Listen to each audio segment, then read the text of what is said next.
भांटू की कहानियां। ललितपुर नाम का एक छोटा सा गांव था। उस गांव में एक बरगद का पेड़ था जिस पर एक झूला लटका हुआ था। एक अनहोनी घटना होने के कारण उस पेड़ के पास से कोई नहीं गुजरता था। लोग उसे भूतिया झूले के नाम से जानते थे। बबलू, जो कि इसी गांव का होता है और काफी सालों बाद शहर से अपने घर आता है। एक रात जब बल्लू सो रहा होता है तभी उसे किसी औरत के रोने की आवाज सुनाई देती है, जिस वजह से बल्लू की नींद खुल जाती है।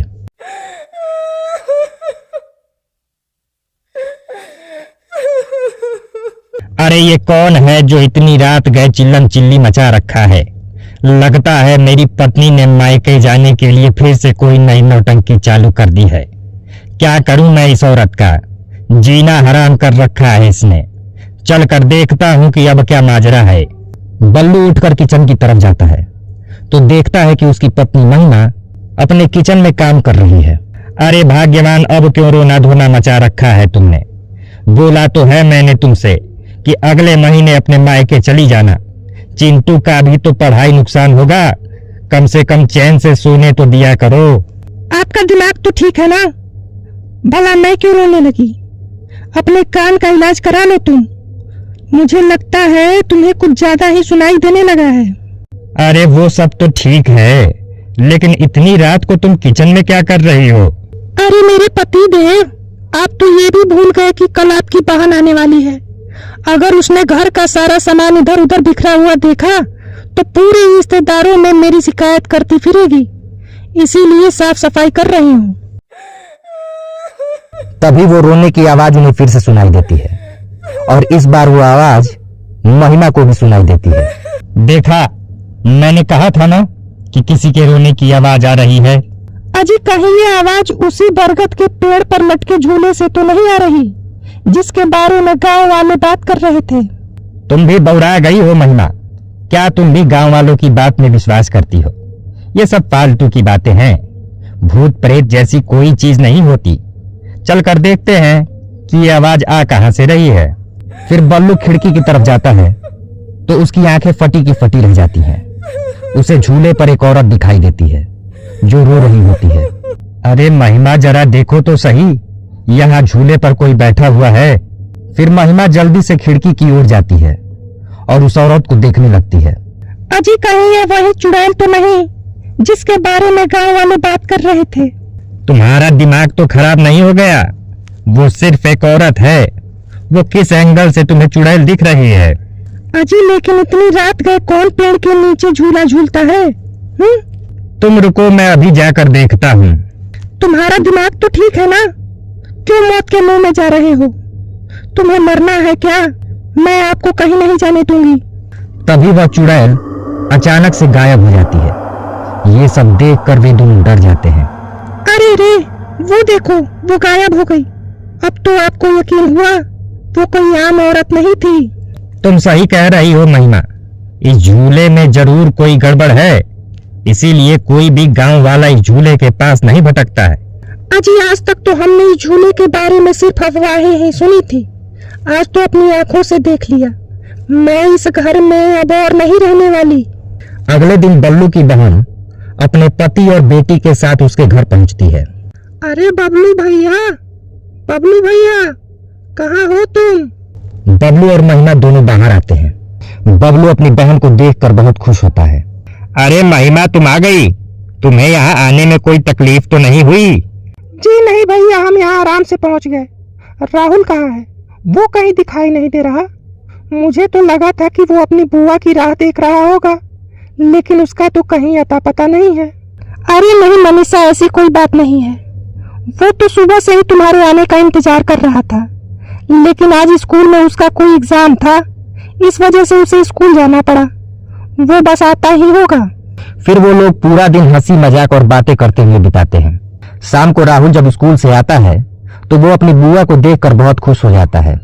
अरे राहुल बेटा, तू कब आया? मुझे तो लगा था कि तू अपनी बुआ से नाराज है। अब जल्दी से खाना खा और अपनी बहन गुड़िया को जरा गांव घुमा ला। कब से ये बेचारी बैठी बोर हो रही है। फिर रात को बैठकर आराम से बातें करेंगे।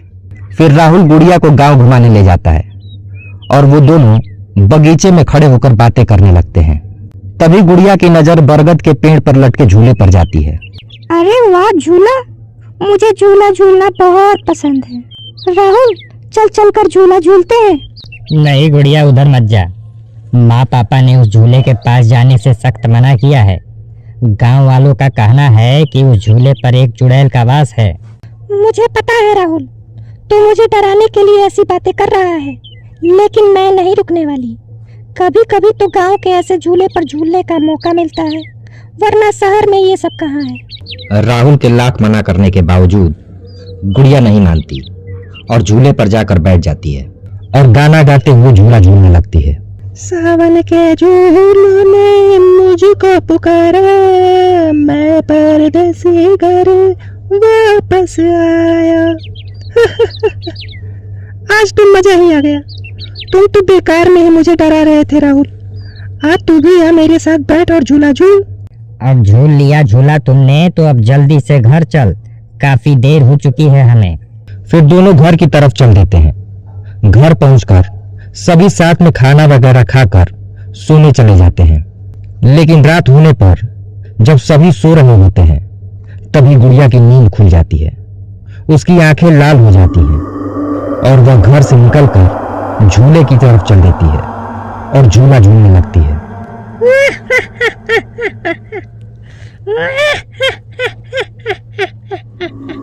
गुड़िया की हंसी सुनकर उसके घर वालों की नींद खुल जाती है। महिमा और बबलू भागते हुए मनीषा के कमरे में आते हैं और देखते हैं कि गुड़िया उस कमरे में नहीं है और वो परेशान हो जाते हैं। अरे मनीषा, गुड़िया कहाँ है? अरे भाभी अभी तो यहीं पे थी, हो सकता है वॉशरूम गई होगी। महिमा गुड़िया को पूरे घर में ढूंढती है लेकिन वो कहीं नहीं दिखती। फिर वे सब खिड़की से झांक कर देखते हैं तो उनकी आंखें फटी की फटी रह जाती हैं। गुड़िया झूला झूल रही होती है। अरे नहीं, ये क्या अनर्थ हो गया? ये गुड़िया उस झूले पर कैसे पहुंच गई? इतना शोर सुनकर राहुल भी जाग जाता है और खिड़की की तरफ आता है। अरे नहीं, ये गुड़िया फिर से उस झूले पर जाकर बैठ गई। राहुल की बात सुनकर महिमा को उस पर गुस्सा आ जाता है। मैंने तुझे वहां जाने से मना किया था ना, फिर तुम वहां क्यों गए? अरे नासपीटे, मेरी बात तो सुनता क्यों नहीं? माँ, मैं अपनी मर्जी से वहाँ नहीं गया था। वो गुड़िया उस झूले पर झूलने की जिद कर रही थी। मैंने उसे बहुत रोका लेकिन वो नहीं मानी। अब जो हो गया सो हो गया। अब जल्दी चलो, हमें गुड़िया के पास जाना होगा, कहीं कोई अनर्थ न हो जाए। फिर सब भागते हुए झूले के पास पहुंच जाते हैं। अरे गुड़िया बेटा, चलो जल्दी से इस झूले से नीचे उतरो। भला इतनी रात को कौन झूला झूलता है? चलो घर चले।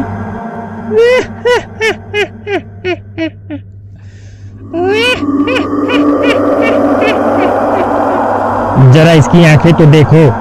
अरे मर गए रे, ये तो चुड़ैल बन गई है। अरे ये क्या अनर्थ हो गया? मेरी बेटी को चुड़ैल ने पकड़ लिया है। हमें किसी तांत्रिक की मदद लेनी चाहिए। मैं अभी जाता हूँ और तांत्रिक को बुला कर लाता हूँ। आप लोग गुड़िया का ख्याल रखिएगा। मेरी बेटी, ये क्या हो गया? मुझे यहाँ आना ही नहीं चाहिए था।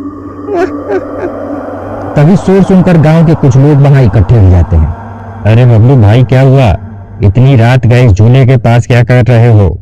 अरे भाई, मेरी बहन महिमा अपने परिवार के साथ यहाँ शहर से आई थी और शाम को इसकी बेटी झूले पर आकर झूला झूलने लगी। अब उस चुड़ैल ने उसके शरीर पर अपना कब्जा कर लिया है। हे भगवान, ये क्या अनर्थ हो गया? तभी अनिल भी एक तांत्रिक को वहां लेकर पहुंच जाता है। गुड़िया अभी भी झूला झूल रही होती है। ये चुड़ैल, इस बच्ची को छोड़ दे। तो क्या इसे छोड़कर तुझे पकड़ लूं? चल भाग यहाँ से।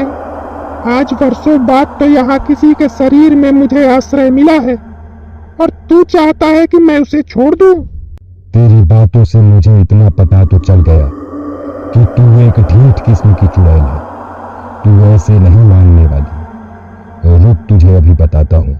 फिर वो तांत्रिक गंगा जल लेकर उस चुड़ैल पर छिड़क देता है, जिससे गुड़िया वहीं जमीन पर गिर जाती है और वो चुड़ैल गुस्से में उसके शरीर से बाहर निकल आती है। अरे ओ तांत्रिक, ये तूने ठीक नहीं किया। अब इस गलती की सजा तुम सबको मिलेगी। मैं तुम सबको मार डालूंगी। अरे ओ गाँव वालों, जल्दी से इस झूले में आग लगा दूं। इस चुड़ैल को यहाँ से भगाने का यही एक तरीका है। तभी एक गांव वाला उस झूले में आग लगा देता है। झूले के जलते ही वह चुड़ैल भी तड़पने लगती है। मैं मार डालूंगी, मैं सबको मार डालूंगी। और कुछ ही देर में वह भी जलने लगती है और जलकर राख हो जाती है। गांव वाले अब उस मुसीबत से छुटकारा पाकर बहुत खुश होते हैं।